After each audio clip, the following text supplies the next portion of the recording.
I just left the Supreme Court where the justices heard arguments over a charge that hundreds of January 6 defendants are facing, including former President Trump. The case was brought by January 6 defendant Joseph Fisher.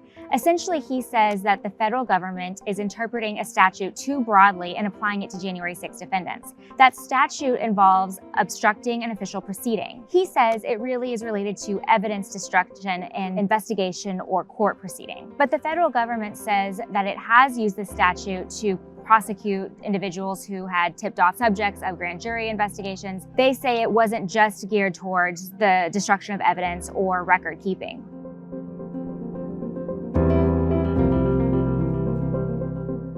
Several of the justices were concerned that the federal government was using the statute too broadly, asking about the breadth of it.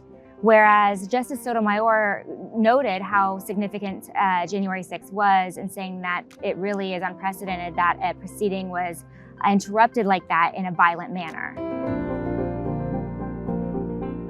Depending on how the justices rule, for example, if they rule for Joseph Fisher, it could do away with this charge that hundreds of January 6 defendants are facing. We expect a decision by the end of June.